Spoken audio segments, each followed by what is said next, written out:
Hello students, how are you? I hope you all are fine. This is Sarvan sir. Today, welcome back once again in the class 12th biology chapter 2. As yesterday I discussed about pollination and their types, agent of pollination. So, today let's start the topic pollen pistil interaction. Pollen pistil interaction, then out devices, and crop improvement program, which is also known as artificial hybridization.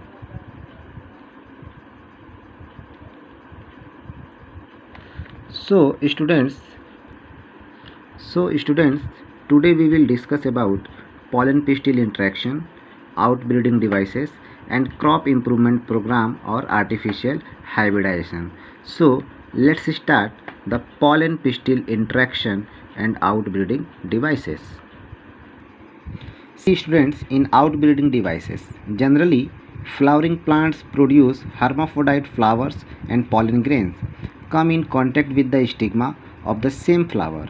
The continued self-pollination result in inbreeding depression. Hence, the flowering plants have developed many devices to discourage self-pollination and to encourage the cross-pollination, which are as follow. Number 1. In some species, pollen release and stigma receptivity are not synchronized. Either the pollen is released before the stigma becomes receptive, or stigma becomes receptive much before the release of pollen.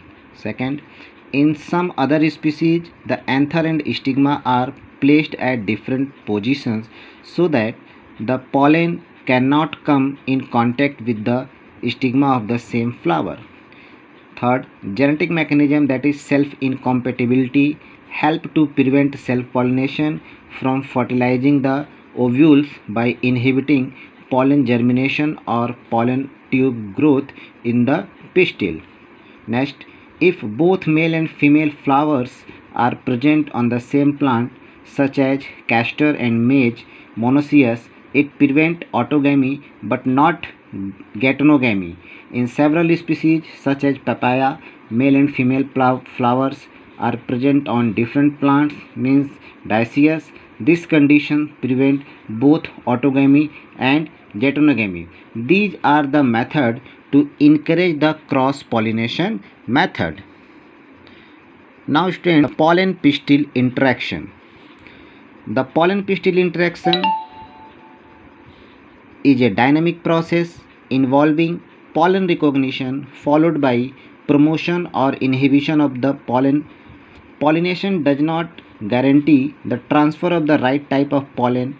The pistil has the ability to recognize the pollen whether it is of the right type, compatible, or of the wrong type, incompatible.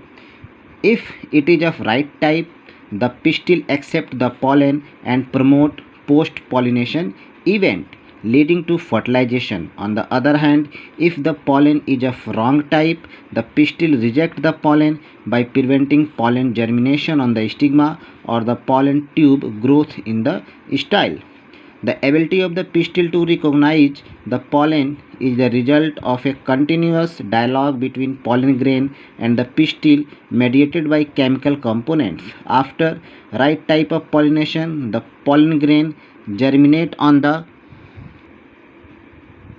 stigma to produce a pollen tube through one of the germ pores. You can see this is a figure of longitudinal section of flowers showing growth of pollen tube, in which you can see the growth of pollen grains with their pollen tube, antipodal cell, pollen nuclei, egg cell and synergid. The content of the pollen grain move into the pollen tube. Pollen tube grow through the tissue of the stigma and style and reaches the ovary.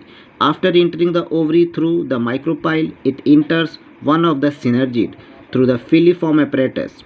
All these events from pollen deposition on the stigma until pollen tube enter the ovule are together referred to as pollen pistil interaction. See students, all the event from pollen deposition on the stigma until the entry of the pollen tubes into the ovule are together called pollen pistil interaction. It is a dynamic process involving pollen recognition by stigma or pistil for compatible pollen. Incompatible pollens or sterile pollens are rejected by the pistil and do not allow growth of pollen tube. Compatible pollens are encouraged by pistil for growth and development of pollen tubes. The pollen tube grow through stigma and style to reach the ovary. It then enters the ovule through micropyle and reaches the synergid guided by filiform apparatus. You can see the figure LS of a pistil showing path of pollen tube growth. This is the structure of LS of pistil, and in the second figure this is the enlarged view of an egg apparatus showing entry of pollen tube into a synergid, and in this figure this is the discharge of male gamete into a synergid and the movement of the sperm, one into the egg and other into the central cell. You can see the figure. This is the LS of pistil showing path of pollen tube growth, in which this is the pollen grain, this is the stigma, pollen tube, style, antipodal cell, pollen nuclei, embryo sac, egg cell and synergid, and this is the ovary. This is the entry of pollen tube through micropylar end into the egg or embryo sac. And in the next figure, this is the enlarged view of an egg apparatus showing entry of pollen tube into a synergid, in which this is the central cell, their egg nucleus, pollen nuclei, plasma membrane, synergids and filiform apparatus, male gametes and one vegetative nucleus and pollen tube, the enlarged view of an egg apparatus. And in the next figure, this is a figure of discharge of male and gametes into a synergid and the movement of the sperm, one into the egg and the other into the central cell. You can see here this is the pollen nuclei and these are the male gametes. Now start the crop improvement program. In a crop improvement program, a breeder crosses different species and genera to combine desirable characters to produce commercially superior varieties. Artificial hybridization is one of the major approaches of the crop improvement program. Here, only the desired pollen grains are used for pollination and the stigma is protected from contamination from unwanted pollens. This is achieved by emasculation and bagging technique.